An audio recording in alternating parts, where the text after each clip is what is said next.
There is nobody that God truly lives that does not believe in miracle. Nobody. Nobody. I watched a billionaire speak one time, and they asked him, he said, see, he will not lie. There are many more times in this journey of even business that you will need luck and you will need favor. A billionaire need favor, need luck? He said yes. He said because he's not even sure that his strategy may work. And now realize that even the people of the world know that they need certain iota of faith for something to happen. So when they do something, they do in hope that peradventure, one way or the other, let things work together for them. So they call it luck. It's not luck, it's favor or it's faith. My friends, you may not be lucky, but you can enact things by faith. You may not be lucky, but you can enact things by favor. It's very possible. Me in my family is like that. Me in our lineage is like that. No. If you accept it, it becomes like that. Everybody continually to fail until somebody say, me, I will not fail again. That is how it works. And I assure you, just because you have failed once doesn't mean you should stop. You must be able to understand that first failure was an attack that came from your lineage to tell you this is what happened to your parents. So you have to begin to reroute your step, route it differently so that you can get a different result. If you believe their report, you get their report. You believe the report of the Lord, you get the report of the Lord. And we trust God for grace to seal up that with a communion and say, oh God, let it be so according to thy will. The Bible speaking in the book of Romans chapter 10 verse 10, he said, for with the heart man believe unto righteousness, and with the mouth confession is made unto salvation. Salvation is soteria, is sozo. It's God saving you from a predicament, saving you from a situation. But the first thing you must be able to understand, the Bible says, with the heart a man believe. With the heart a man believe. If you don't believe in your heart, it won't happen.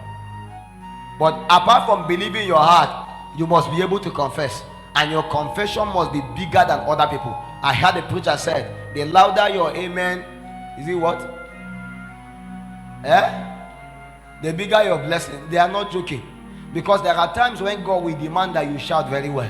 There are times when God will demand that you do extra. Because in the days when they say everybody should shout, the one that they will hear louder is the one they will choose. You'll be shocked and surprised that you that don't want to shout louder, you remain where you are. See, the man shouted, Son of David, have mercy. The Bible says, the more they stop him, the more he shouted the more.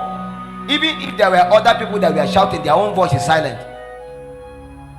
There is a level of hunger and desperation. A songwriter said, desperate people do desperate things.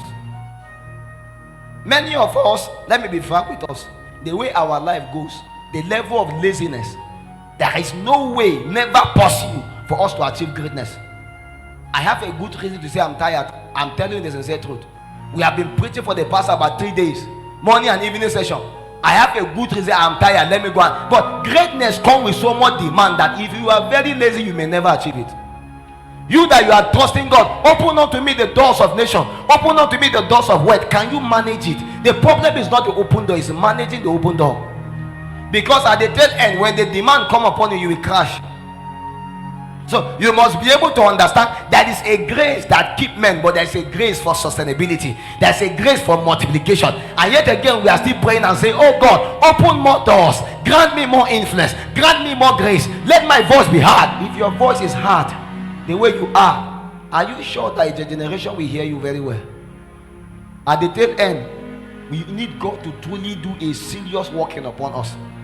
So the Bible said, with the heart a man believe, and with the mouth confession is made. Let's be frank with ourselves. Many of us believe so many negative reports about ourselves. Our confession are poor, our confession are bad. Confess that you are blessed of the Lord. You are thinking, is Philip Cephas lying? That is the problem. As long as you are not foolish enough to believe it, you'll be too foolish not to receive the reward. It's just how it works. The person that is careless about it, the person that does not care how it works, at the tail end, what do you lose? Nothing.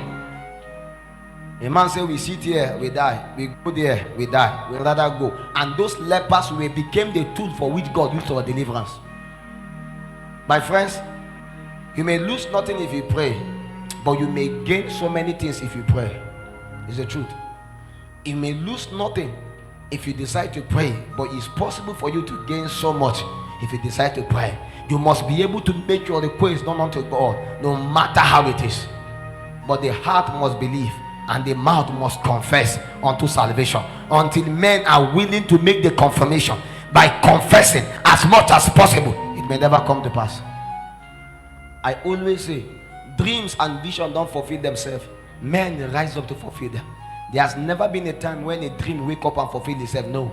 In keeping to prophecy, nobody's name is attached. There is nobody that said, I will be the one doing what I'm doing. There is nobody that said that whatsoever going on in any territory will be for anybody. It's a lie. Everybody wake up and wrestle and contend with prophecy.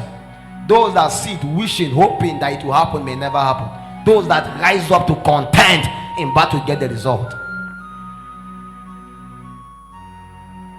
This night, whatsoever thing that have been reported about your life, it's time to begin to edit them.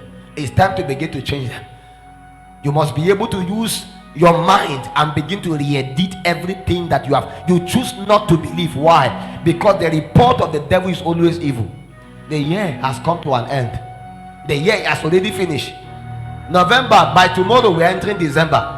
When we enter December, when you wake up, you discover it's already February, because December and January is the month that always runs so fast. Before you know it, you are already in 2025. But the first question you have to ask yourself, 2024, tell me one thing you have achieved. One thing. You have achieved nothing. The only thing you can say you have achieved, you have fight with many people, you have argued with many people, you have wrestled, you have. A man said, I will not let you go until you bless me. The year is about to end. Yet again I saw an angel. I can't let the angel go until he bless me. The blessings of the Lord came and met you unprepared. The blessings of the Lord came and you were not ready to contend. God will only give strength to them that are willing to take the battle to the gate of the enemy. There is an enemy that take the battle to the gate. Take it there. Day before yesterday, we were sleeping, and I wake up from a dream, and I told Righteous, I said, Kai, young man, I just had a dream now that I was in a plane flying out of Nigeria, and the plane crashed. I did not know whether I died. I did not know whether I'm alive. But I said, never. This cannot be me. I did not say, hey, I started crying. No, I said, this cannot be. Why? Because I know, so long as destiny is demanded, one day I must fly. If I don't fly now, I'll fly later. So if you are dreaming, you are seeing something bad happening, you may not be in that situation, but know that the devil is planning and letting you understand that as that door opens, this is his plan for you. So it's wisdom for you to begin to fight now. When they are fighting against Jesus, although he was a small child, it's because they know that he's the Messiah that has come. They have seen a star, they are fighting the star. Why can't they wait for the star to manifest? Because if the star manifests, it will be too late. So the devil is coming for you right now before you become the millionaire. The devil is coming for you right now before you become influential, because when you become it, it will be too late. But now is the time for you to war. Don't say you are small. The Bible says a time came that Rachel was weeping for her children because they were no more in Ramah. But in the days of battles in Ramah, children were supposed to carry weapons. How did Moses survive inside the river?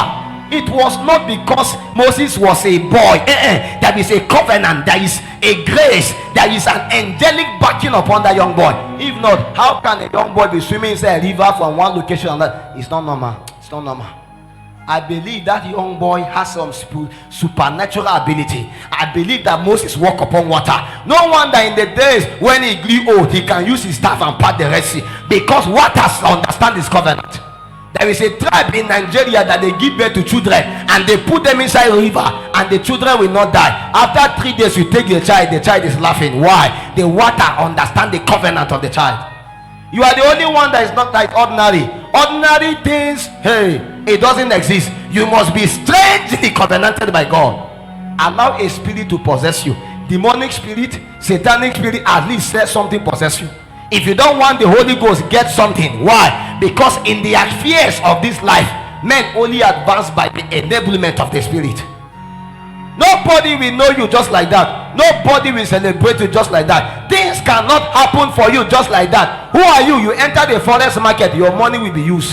Who are you? You start a business, your money will be collected. The economy market is warfare. Your 10 naira will be swallowed. There is a beast that swallowed the advancement of men. Others wrestle and get the profit.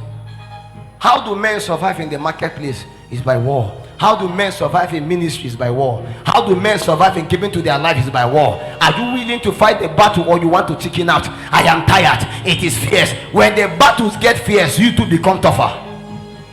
I am ready to fight even unto the end. And that is how strong men do. No warrior entangled himself with civilian affairs. You must be aware that any day can be the day of battle. Have you ever seen a careless soldier before? Sorry to say this, I have a lot of friends that are police. You can see a policeman and not even know he's a policeman. You can be so packaged, customized as a policeman, and people may not know you're a policeman. But there is no way a soldier can hide his identity. It's not possible. It's not possible. One way, the training makes them so tough. There is no soldier that is not ready to battle at any time. And that is why most time you see them, you can literally always see a soldier person with a weapon. Literally. Why? Because in this matter is the matter of war. My friends, I want to submit unto you that that sickness may not just go like that. If it will go like that, in the beginning it would have been like that. In the beginning, the days when Jesus was walking upon the face of the earth, people had sickness. In the day Jesus was walking upon the face, people were dying. In the days he was walking upon the earth, there were poor people. In the days he was walking upon the earth, there were demonically possessed people. In this day it will still be the same. But there are men to which he has empowered, and he has given unto us the grace to cast out demons, to heal the sick, and to raise the dead. And whosoever that listens to the voice of the Lord can receive the same liberty, the same. And you can decide to say you cannot be possessed. You can decide to say you cannot be poor. You can decide not to be under the confines of that element. But if you choose not to believe, what gains can God do? Nothing. For God so loved that he gave. He has given unto you the best he can ever do. In the book of Isaiah chapter 53 verse 1, the Bible says, who has believed our report, and to whom is the arm of the Lord revealed? Who has believed our report, and to whom is the arm of the Lord revealed? That is a report of God. I know they have given you a report, but there is that of the Lord. I know you have a report you have given to yourself, but there is that of the Lord. But the Lord is asking a simple question: who has believed our report? Can you choose to believe the report of the Lord this night and say, oh God, I believe in your report. I may not have the sufficient faith, but I seal it up with a communion, believing that by the power of the blood, by the power of the body, I enter into a covenant of abundance. I enter into a covenant of life. I enter into a covenant that death has no part in me. You have to be able to believe before you step into the covenant. That's the only way how it works. I want to assure you that whosoever sat with Jesus at the Lord's Supper, they were not doubters. There was no a doubting person that sat with him at the supper. Even the doubting Thomas that day begin to believe, because it was a possibility revealed only to those that believe. When they were asking questions, how can we partake of this body? How can we partake of this bread? And you say, this is your body, this is your blood. Before they were asking, he says, see, if you are not willing to partake of this, you have no part in me. So understand the revelation of what we are about to step into. Argument, analysis that lead to paralysis. And they tell, all of them partook of it, and we heard about the wondrous thing that all of them did. Even Thomas, the Bible says, and Thomas went to India. I thought a doubting Thomas not to be born